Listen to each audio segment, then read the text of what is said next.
Assalamualaikum warahmatullahi wabarakatuh. Perkenalkan, nama saya Ananta Gintani Masruri dengan NIM 216423 kelas A2.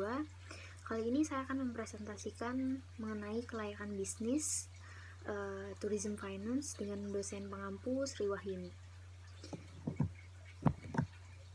Apa itu kelayakan bisnis? Secara umum, pengertian studi kelayakan bisnis adalah kegiatan menguji kelayakan suatu usaha maupun proyek dengan mengidentifikasikan masalah, peluang, tujuan, dan lain-lain.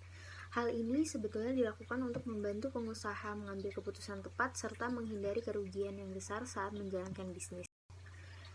Bisnis apa ya yang layak dijalankan untuk saat ini? Saya mengambil contoh bisnis online. Bisnis online adalah jenis bisnis yang kian hari kian diminati, bukan hanya karena menawarkan cuan besar. Menjalankan bisnis online juga tidak terlalu sulit. Seperti namanya bisnis online adalah bisnis yang dijalankan melalui internet, artinya aktivitas bisnis seperti jual beli, pelayanan kepada konsumen, promosi, dan sebagainya dilakukan secara online. Menariknya, Anda bisa menjual berbagai jenis barang, produk melalui bisnis online, mulai dari barang, jasa, hingga produk digital, bahkan tak ada batasan dari mana calon konsumen produk tersebut. Sebab pembeli produk tersebut bisa berasal dari seluruh Indonesia, bahkan di luar negeri. Maka dari itu, dengan bisnis online, Anda tidak perlu membuka toko atau ruko seperti pada bisnis offline.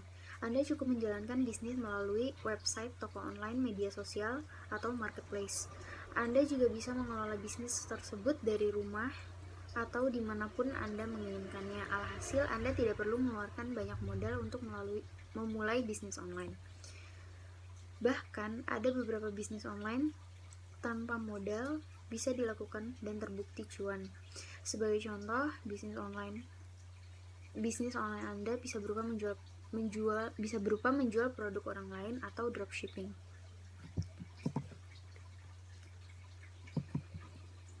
Jenis-jenis bisnis online ada bisnis online di website, media sosial, dan marketplace. Manfaat bisnis online: hemat biaya, fleksibel, dan menjangkau pasar yang luas. Salah satu contoh bisnis online. Saat ini saya pribadi juga sedang menjalankan bisnis online dengan menjual makanan di media sosial, yaitu Instagram, dengan nama Ruang Tata Usaha. Ruang Tata Usaha merupakan akun bisnis online yang sedang saya kembangkan sejak setahun yang lalu, yaitu tahun 2021. Melalui Instagram Ruang Tata Usaha, saya menjual beberapa jenis makanan yang bisa saya buat dari mulai dimsum mentai, makaroni skotol, banoffee, ikhlaq, dan lain-lain. Lewat media sosial, saya mengembangkan usaha sendiri dari rumah tanpa harus membuka toko. Modal yang saya keluarkan dalam membuka bisnis online di bidang makanan ini juga tidak besar. Berikut merupakan rinciannya. Dari modal, untuk makaroni skotol sendiri saya mengeluarkan modal 200.000, dimsum mentai 300.000, banoffee 200.000, ikhlaq 200.000, biaya tak terduga 100.000, total modalnya yaitu 1 juta.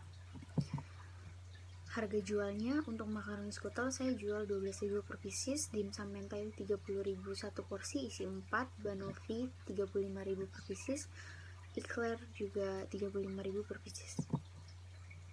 Pendapatannya dari modal tersebut, makaroni skotol harga jualnya 12.000, dapatnya 50 pieces, jadi 12.000 dikali 50 sama dengan 600.000. Terus dimsum mentai 30.000 dikali 15 porsi 450.000, banoffee 35.000 dikali 15 pieces yaitu 525.000, ikhlaq 35.000 dikali 20 pieces sama dengan 700.000, totalnya 2.275.000. Laba keuntungan dari pendapatannya 2.275.000, modalnya 1 juta. Terus pendapatan dikurang modal 2.275.000 dikurang 1 juta sama dengan 1.275.000. Jadi total laba bersihnya yaitu 1.275.000. Baik, cukup sekian presentasi saya mengenai kelayakan bisnis dan contoh bisnis yang layak menurut saya pribadi. Kurang lebihnya saya mohon maaf. Wabillahi taufiq wal hidayah. Wassalamualaikum warahmatullahi wabarakatuh.